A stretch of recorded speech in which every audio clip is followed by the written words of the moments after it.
नमस्कार दोस्तों, आप सभी का बालाजी ऑनलाइन क्लासेज के इस यूट्यूब चैनल पर हार्दिक स्वागत, अभिनंदन। प्यारे दोस्तों, अपन बात कर रहे हैं राजस्थान जीके के टॉप 30 इम्पोर्टेंट एमसीक्यूज के बारे में। और अपना आज की ये क्लास नंबर 2 है और 2 नंबर क्लास में आज हम बात करेंगे अलवर जिले से संबंधित शेष रहे इम्पोर्टेंट महत्वपूर्ण एमसीक्यूज। इसके अंदर अपन बात करते हैं अलवर जिले की कला संस्कृति के बारे में, अलवर जिले से संबंधित इतिहास के बारे में और अलवर जिले से संबंधित भूगोल के बारे में। बिल्कुल ये जो क्लास में तैयार कर रहा हूँ ये नवीनतम जिला दर्शन पर आधारित है और इसके आधार पर अपन इम्पोर्टेंट क्वेश्चन को डिस्कस करते हैं।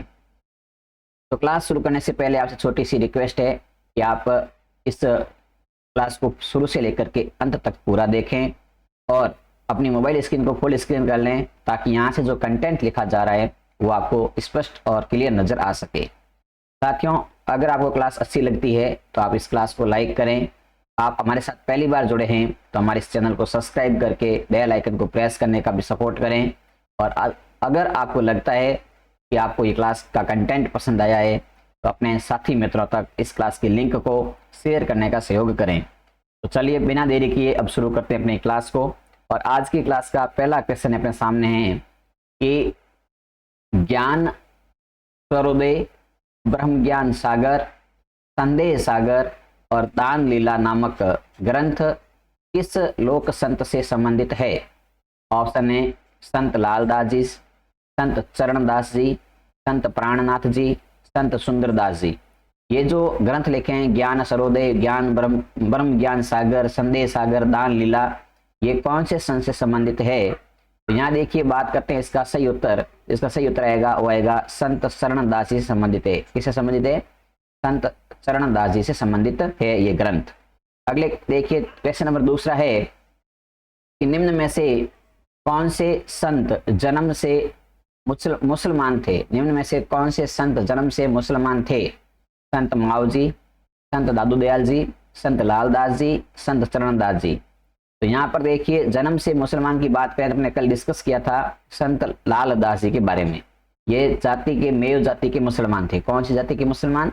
मेयो जाति के मुसलमान थे। तो इसका सही आंसर रहेगा संत लालदास जी। अगला है क्वेश्चन नंबर 3 कि चरणदासी संप्रदाय के प्रवर्तक संत चरणदास जी के संबंध में निम्न में से कौन सा कथन असत्य है? यानी कि संत अपने है चरणदास जी। चरणदास जी ने जो संप्रदाय स्थापित किया उसका नाम है शरणदासी संप्रदाय। अब इस शरणदासी संप्रदाय के प्रवर्तक शरणदास जी के बारे में कौन सा कथन गलत है वो बताना है। चरणदास जी की इनके बचपन का नाम प्रताप राव था। दूसरा है कि इनका जन्म भाद्रपद द्वितीया को डेहरा गांव अलवर में हुआ था। तीसरा है कि इनके गुरु का नाम सुखदेव मुनि था। चौथा है कि इन्होंने भारत में नादिर शाह के आक्रमण की भविष्यवाणी की थी।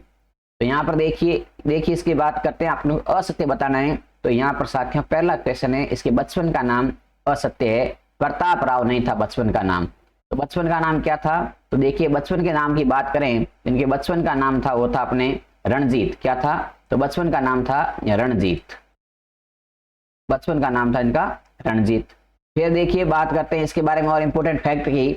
तो अपने को पूछे अगर इन्होंने समाधि कहाँ ली थी तो आप ध्यान रखना इन्होंने समाधि ली थी दिल्ली के अंदर। कहाँ ली थी समाधि? तो चरणदास जी ने समाधि ली थी दिल्ली में। कहाँ ली थी? दिल्ली में। अब देखो दिल्ली में समाधि ली थी तो अपने अगर पूछे इनका प्रधान पीठ भारत में प्रधान पीठ कहाँ है तो दिल्ली में इनकी प्रधान पीठ है। चरणदासी संप्रदाय की प्रधान पीठ, चरणदासी संप्रदाय की प्रधान पीठ की बात करें तो दिल्ली के अंदर है। लेकिन इनका जन्म कहाँ हुआ था? इनका जन्म हुआ था डेहरा गांव में।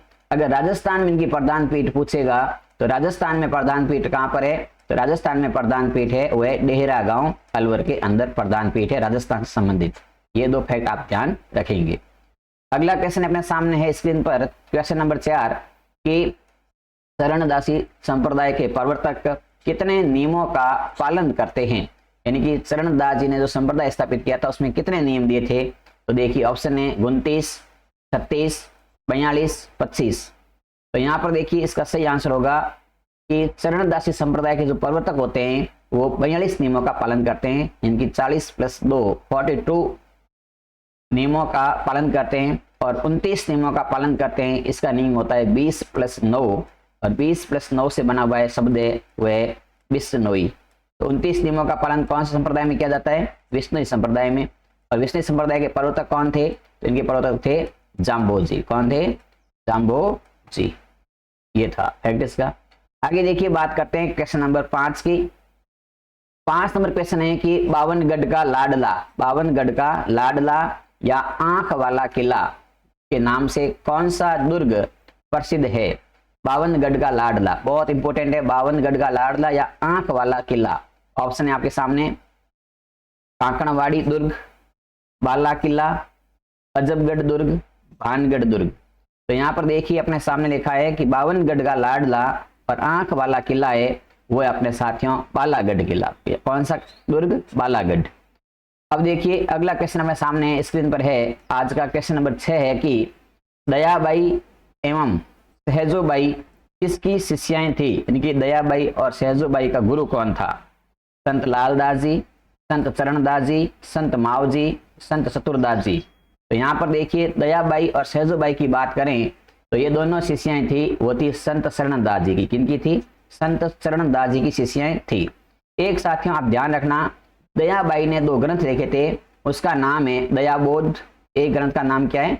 दयाबोध। ये दयाबाई के द्वारा लिखा गया है दयाबोध ग्रंथ। और एक इन्होंने ग्रंथ लिखा था उसका नाम है विनय मालिका। क्या नाम है?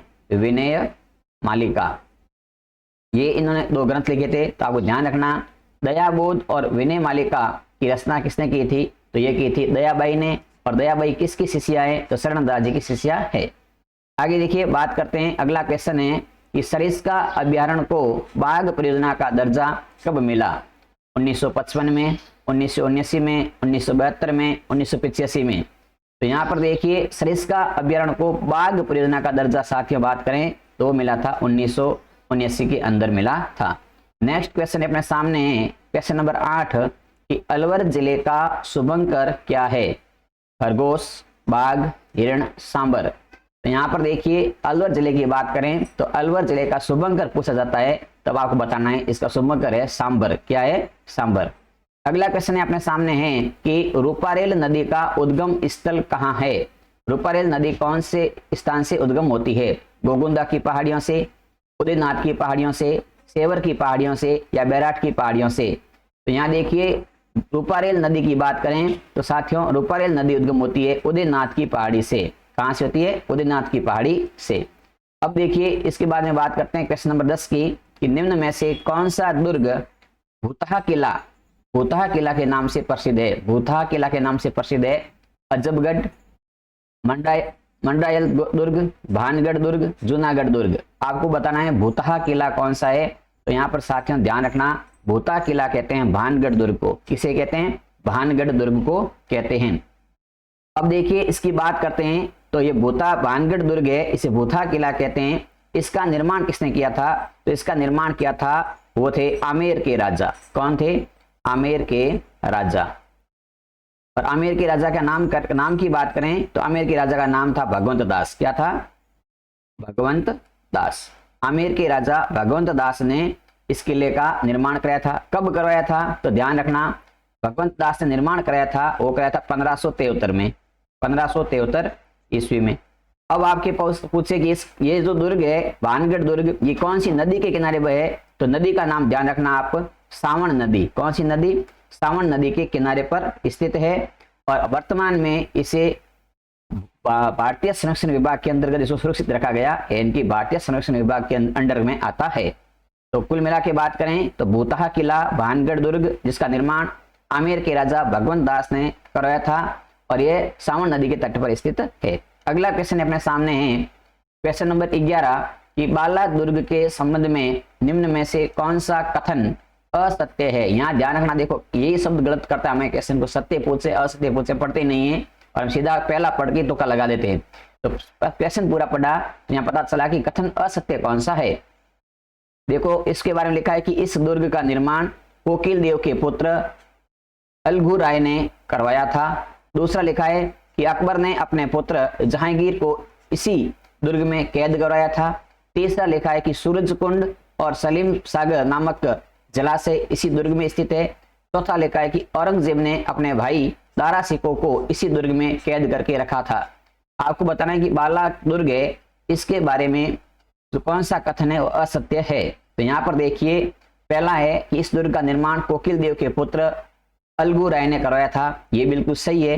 दूसरा है कि अकबर ने अपने पुत्र जहांगीर को बाला दुर्ग में कैद करवाया था, ये भी सही बात है। सूरजकुंड और सलीम सागर नामक जलाशय भी इसी दुर्ग में, ये भी सही है। लेकिन औरंगजेब ने अपने भाई दारा सिकोह को इस दुर्ग में कैद नहीं करवाया था, ये बात गलत है। दारा सिकोह को कहाँ कैद किया था? तो दारा सिकोह को कैद किया था, वो दुर्ग का नाम है अपना काकनवाड़ी दुर्ग। कौन सा दुर्ग? काकनवाड़ी दुर्ग।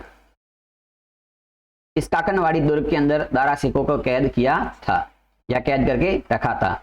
अब बात करते हैं, देखो सलीम सागर का निर्माण है वो किसने कराया था? तो सलीम सागर के निर्माण की बात करें तो कभी एग्जाम में पूछ ले तो आपको ध्यान रखना है, ये इसका निर्माण कराया था, इसका निर्माण कराया था शेर शाह सूरी का एक हाकिम था।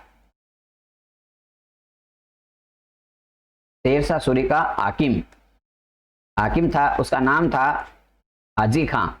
इस हाजी खां ने इस तालाब का या इस जलाशय का निर्माण कराया था। और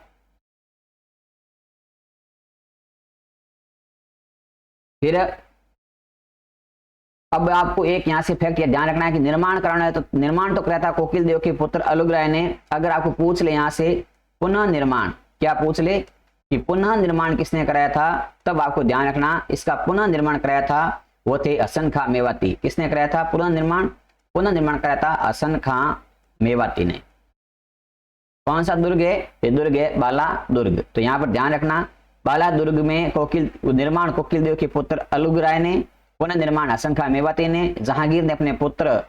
अकबर ने अपने पुत्र जहांगीर को यहीं कैद किया था। सूरजकुंड और सलीम सागर दो जलाशय इसी दुर्ग में स्थित है। औरंगजेब के भाई थे दारा सिकोह, उसको कैद किया था, वो दुर्ग था काकनवाड़ी दुर्ग, न कि बाला दुर्ग। ध्यान रखना, तो यहाँ पर कथन गलत था।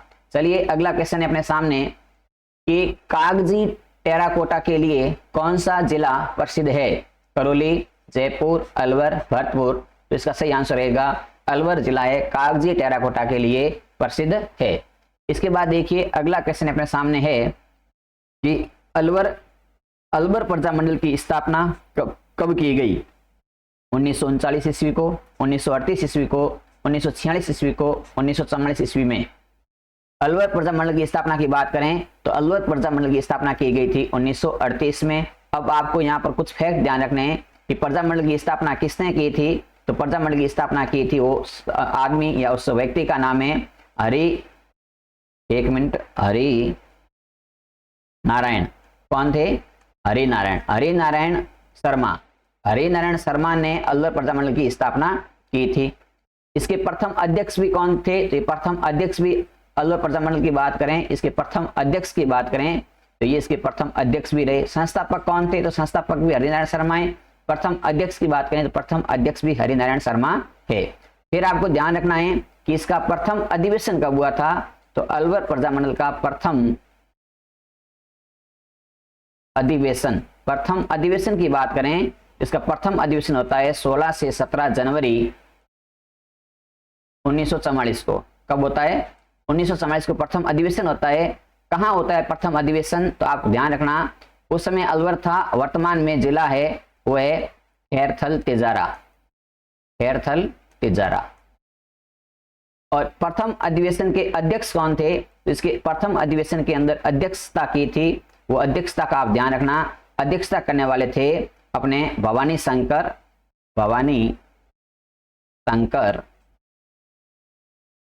शर्मा। कौन थे? भवानी शंकर शर्मा। तो ये आप ध्यान रखना अलवर प्रजामंडल के बारे में इंपोर्टेंट फैक्ट है। स्थापना 1938 में हरिनारायण शर्मा द्वारा और ये प्रथम अध्यक्ष भी रहे। और 1944 के अंदर प्रथम अधिवेशन होता है, वर्तमान स्थान खैरथल तिजारा, उस समय अलवर था, अध्यक्षता की थी भवानी शंकर शर्मा ने। अगला क्वेश्चन आपके सामने है कि अलवर प्रजामंडल ने किस स्थान पर जागीरी माफी प्रजा सम्मेलन का आयोजन किया? इनकी अलवर प्रजामंडल ने कौन से स्थान पर जागीरी माफी प्रजा सम्मेलन का आयोजन किया? किलेसेठ, राजगढ़, थानागाजी, कठुमर। तो आपको ध्यान रखना यहाँ पर इसका सही आंसर है कि जागीरी माफी प्रजा सम्मेलन का आंदोलन या आयोजन वो किया था राजगढ़ के स्थान कौन सा है, राजगढ़। और ये कब किया था, तो आप ध्यान रखना राजगढ़ के अंदर किया था 1 से 2 जून 1941 को। कब किया था, 1941 को आयोजन किया था। और इस यहाँ ये आयोजन किया था, इस आयोजन के अंदर अध्यक्ष कौन थे, तो इस आयोजन के अध्यक्ष की बात करें तो इस आयोजन के अध्यक्ष थे वो थे गुरु ब्रज नारायण। कौन थे, गुरु ब्रज नारायण, ये आपको ध्यान रखना है। और इस उद्घाटन के आपको पूछे कि इसका उद्घाटन किसने किया था, इस आयोजन का उद्घाटन करने वाले थे, उद्घाटनकर्ता थे वो थे अपने सत्यदेव विद्यालंकर, ठीक है, तो ध्यान रखना। इसके बाद अगला क्वेश्चन अपने सामने क्वेश्चन नंबर 15 है कि अलवर का खो दरिबा क्षेत्र किस खनिज के लिए प्रसिद्ध है, लोह एस के लिए, सोने के लिए, तांबे के लिए, वोलेस्टोनाइट के लिए। तो आपको यहाँ ध्यान रखना है जो खो दरिबा है वो तांबे की खान है, इंपोर्टेंट है, वेरी इंपोर्टेंट है। तो यहाँ पर खो दरिबा तांबे के लिए प्रसिद्ध है। नेक्स्ट अपने सामने है क्वेश्चन नंबर 16 कि निम्न में से कौन सा युग्म असंगत है। यहाँ देखो इस तरफ तो लिखा है अपने मंडी का नाम, यानी कि किसकी मंडी है, और इसके सामने लिखा है उसके संबंधित स्थान का नाम, इनकी मंडी कहाँ पर है। तो देखिए पहला लिखा है आंवला मंडी चामू, प्याज मंडी सवाई माधोपुर, धनिया मंडी रामगंज कोटा, अश्वगंधा मंडी झालरापाटन झालावाड़। तो यहाँ पर देखिए इसमें से कौन सा कथन है वो असंगत है। तो आंवला मंडी चामू में ये सही है, प्याज मंडी सवाई माधोपुर में नहीं है, ये गलत है, धनिया मंडी रामगंज कोटा में सही है, अश्वगंधा मंडी झालरापाटन झालावाड़ में ये सही है। तो आपको ध्यान रखना है जो प्याज मंडी है साथियों वो सवाई माधोपुर में नहीं है, वो कहाँ पर है, वो है प्याज मंडी अपने अलवर के अंदर है। तो ये फैक्ट इसका था, ध्यान रखना। अगले बात करते हैं आज के 17 नंबर क्वेश्चन की कि एवरेस्ट पर्वत को फतेह करने वाला राजस्थान का प्रथम व्यक्ति कौन था। मेजर सौरभ सिंह शेखावत, कल्पना चावला, सौरभ चौधरी, शिखा शर्मा। एवरेस्ट पर्वत को फतेह करने वाला राजस्थान का प्रथम व्यक्ति कौन था, तो वो था मेजर सौरभ सिंह शेखावत। और ये कहां से संबंधित है, तो ये अलवर से संबंधित है, इसीलिए यहाँ क्वेश्चन आया हुआ है। तो इनका संबंध किस जिले से है, तो आप ध्यान रखना अलवर से संबंधित है। आगे देखिए बात करते हैं अगले 18 नंबर क्वेश्चन की कि बाबा भरतरी की तपोस्थली सरिस्का अलवर में है, ये किस संप्रदाय से संबंधित है। इनकी बाबा भरतरी की जो तपोस्थली है सरिस्का ये अलवर में है, ये कौन से संप्रदाय संबंधित है, नाथ संप्रदाय, रामानुज संप्रदाय, दादू संप्रदाय या गौड़िया संप्रदाय। तो यहाँ पर ध्यान रखना है कि बाबा भरतरी की तपोस्थली है वो है अपने नाथ संप्रदाय से संबंधित है। कौन संप्रदाय संबंधित है, तो नाथ संप्रदाय से संबंधित है। अब आपको ध्यान रखना भरतरी के मेले के बारे में फैक्ट पूछे तो भरतरी का मेला कब लगता है, तो मेला लगता है अपने भाद्रपद शुक्ल सप्तमी व अष्टमी को, भाद्रपद शुक्ल सप्तमी व अष्टमी को मेला लगता है। और यह मेला है जो मत्स्य प्रदेश का सबसे बड़ा मेला माना जाता है। मत्स्य प्रदेश